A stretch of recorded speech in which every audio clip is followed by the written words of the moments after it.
Muy buen día, jóvenes, bienvenidos al segundo tutorial sobre mantenimiento preventivo a un equipo de cómputo. En el primer video nosotros pudimos aplicar mantenimiento a una fuente de alimentación. Vimos que habían diferentes tipos de fuente de poder según su tecnología, que podía ser lineales o conmutadas. Asimismo vimos los diferentes conectores, el conector ATX1, el conector Molex, el Berg, el SATA, y cada uno de ellos con sus diferentes niveles de voltaje, lo que es el cable amarillo que son 12 voltios, el cable rojo que son 5 y el rojo que son 3.3, que son los voltajes que nos deben de interesar o en los que debemos centrar nuestra atención. A continuación lo que haremos será de desarmar este case, este gabinete, para aplicar un pequeño mantenimiento preventivo o dar los pasos y directrices para que ustedes lo puedan realizar en casa. Es un procedimiento bastante fácil, no es muy tardado cuando el equipo de cómputo está funcionando. En ese momento nosotros aplicamos un mantenimiento preventivo porque no necesitamos corregir fallas, ¿verdad? Entonces simplemente desarmar el equipo, limpiarlo, aplicar pasta térmica al procesador, limpiar las memorias y verificar que no haya ningún componente que esté estallado, que esté quebrado o que esté mal colocado. Entonces los primeros pasos que habíamos determinado siempre que vamos a aplicar un mantenimiento es tener lista la herramienta, el espacio que esté disponible, verdad, que no tengamos nada que nos estorbe nuestro mantenimiento. Y pues son los primeros pasos cuando nosotros vamos a diagramar. Tenemos que estar especificando siempre qué es lo que vamos a hacer, las primeras técnicas que vamos a utilizar. Y una estrategia sería primero la herramienta lista, la pulsera antitérmica, lo que es el área de trabajo que esté iluminada y tener buen espacio para que no se me dificulte poner los componentes. Entonces ahora lo que haremos será retirar la tapa, ¿verdad? Las computadoras Dell tienen una característica principal, que regularmente no utilizan mucho tornillo. Ellas lo que traen son pines o son palancas de sujeción, como por ejemplo esta que tiene una palanca en la parte superior, y cuando uno la jala entonces ya retira la tapa. Como podemos ver, esta es una computadora de escritorio y una característica que tienen las Dell es que son computadoras bastante compactas, cuyos componentes son bastante sencillos. Los conectores no trae tantos conectores como en otros equipos. Hablemos de case o de gabinetes un poquito más antiguos, de hace unos 10-15 años, donde venían una infinidad de conectores. Las Dell se han caracterizado por ser computadoras bastante fáciles de aplicar en su mantenimiento. Y como siempre, como sugerencia y como una forma de ayudarnos a nosotros mismos, es cada vez que vamos a aplicar un mantenimiento, antes de hacer nada debemos de tomar fotografías. Esto por dos motivos. El primero, para tener evidencia física. Por ejemplo, si de repente algún cliente nos dice, mire, mi computadora tenía tales componentes o le falta alguna pieza, entonces uno esas fotografías las debe de almacenar en una carpeta, irlas numerando, irles poniendo nombre, el nombre del cliente, como ustedes gusten, porque esa evidencia nos va a servir a nosotros por si hubiera algún inconveniente, algún problema o necesitamos buscar cierta información como referencia. Entonces eso sería lo primero, por seguridad de nosotros, para evitar que de repente pueda pasar algo hoy. Y lo segundo sería porque de repente a mí se me olvida dónde iba tal conector, entonces yo necesito tomar fotografías también, fotografías claras de cómo va cada uno de los componentes. El objetivo fundamental va a ser de tener evidencia también de cómo iban los conectores, porque puede ser el caso que hayan conectores o cables que sean similares y yo me confunda o no sepa dónde iban colocados. Entonces es fundamental siempre tomar las fotografías, tener un celular a mano, ¿verdad? Y proceder a tomar fotografías de cada uno de los conectores, fotografías claras de cómo iban o cómo están colocados antes de desarmar los equipos de cómputo. Si le falta algún tornillo, se debe hacer la anotación. Cualquier cosita que ustedes vean rara o que no debería de estar ahí, o algo que esté mal colocado, ustedes van a tomar fotografías y, como les repito, tienen que estar claras, no borrosas, porque de nada sirve que esté tomando 50, 100 fotografías si estas no se ven claras. Entonces en ese aspecto vamos a tomar las fotografías. Una vez que ya las tenemos, lo que vamos a hacer es proceder a retirar cada uno de los componentes para aplicar el mantenimiento.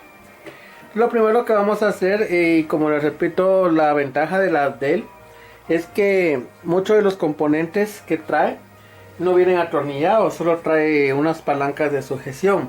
Es el caso de esta lectora, que para retirarla, como pueden ver, yo empujo aquí y no sale. Pero aquí hay una palanca que cuando yo la jalo, empujo un poquito la lectora y esta ya sale, ya está libre. Aquí yo ya la tengo afuera. Como pueden ver, fue algo bastante sencillo. En otros casos las lectoras vienen atornilladas, los discos duros igual. Entonces va a depender del tipo de computadora que estés armando. También otra observación: nosotros siempre hacemos diagramas de flujo, esto con el objetivo de ir anotando paso a paso qué es lo que estamos haciendo. Puede ser un diagrama de secuencias donde vamos a ir colocando paso 1, preparar la herramienta, paso 2, el área de trabajo, paso 3, probar el equipo de cómputo. En este caso la computadora ya se había probado previamente, sabemos que está funcionando. Y lo que sigue después de esos primeros pasos es el procedimiento de desarmado. Va a depender del tipo de computadora. Puede ser que algunas veces tenga que retirar la fuente primero. En otras veces o en otras ocasiones no será así. En otras ocasiones tengo que retirar primero la lectora. Puede ser que en otras ocasiones primero tengo que sacar la motherboard.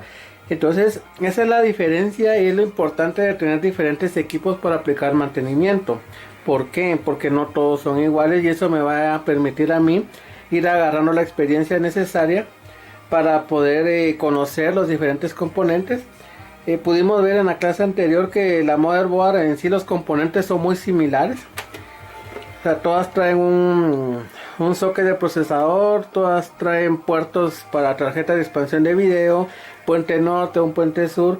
Entonces, hablando de procesos, todas las computadoras hacen los mismos procesos. La diferencia radica en el tipo de componentes o la forma en que estos componentes vienen atornillados o vienen colocados en un equipo de cómputo. De ahí la importancia, como hablábamos la semana anterior, de que hay gabinetes de torre, de mini torre, hay slim, hay mini ATX, micro ATX. ¿Por qué? Porque dependiendo del tipo de case que yo tenga, así va a ser la facilidad o la dificultad que tenga yo a la hora de aplicar un mantenimiento preventivo. Entonces aquí pues ya tenemos la lectora. Y lo que vamos a hacer es tomar una fotografía de cómo van los conectores.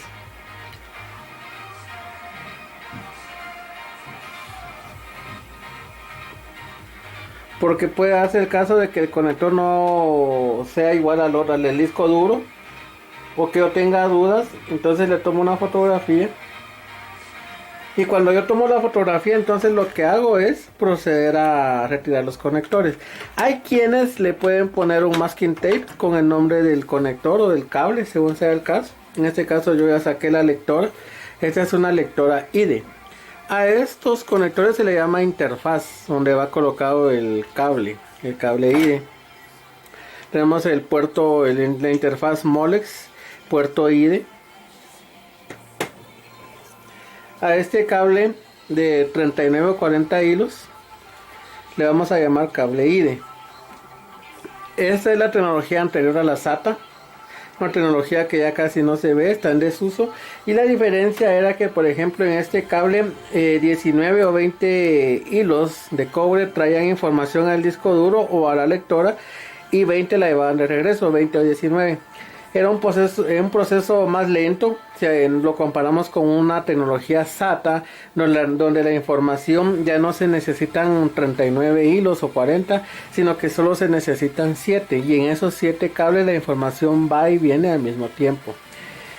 Entonces esa es la diferencia, que para procesar datos con un cable IDE la información iba de una forma más lenta, tardaba más, ¿verdad? Entonces eso pues fue desapareciendo con el uso de la tecnología SATA. Entonces este es el cable IDE, un cable de 39 o 40 hilos. ¿Por qué decimos 39 o 40? Porque si podemos ver nosotros, realmente trae dos hileras de 40 con 40 espacios, pero hay uno que está tapado, que no se utiliza, que es una guía que me sirve a mí cuando voy a colocar los discos. Entonces, por eso se dice que son solo 39, porque el número 40 está tapado. Algo que hay que tomar en cuenta, y lo vamos a hacer de una vez, ¿verdad? Es cómo voy a colocar yo los conectores. Si se dan cuenta, este cable de un lado es liso y del otro lado trae una guía. Esa guía yo la debo de ubicar también en mi lectora. Entonces yo debo de ver bien cómo va colocada la guía y que debe de casar guía con guía. Porque si yo lo pongo al revés, voy a dañar los equipos. Entonces en este caso yo ubiqué la guía aquí y la ranura aquí está. Entonces lo que hago es colocarlo y ponerlo y presionarlo con ambos dedos. Deben de verificar que esté recto, que no quede de lado. ¿Qué pasa si esto queda de lado? Si yo viniera y lo dejo así, aunque sea un poco o mucho, va a depender. Si yo lo dejo así y conecto la computadora, automáticamente la lectora empieza a se pone en cortocircuito, estallan los componentes. Lo mismo pasa con el disco duro. Esto porque ya pasó en ocasiones anteriores. Algunos clientes las desarman y las dejan así mal conectadas, y cuando les ponen el voltaje de corriente alterna a la fuente, automáticamente esas lectoras empiezan a hacer cortocircuito internamente. Entonces siempre los conectores deben de estar rectos y bien presionados. Nos aseguramos siempre de que queden bien ensamblados, de que no queden torcidos, para evitar contratiempos.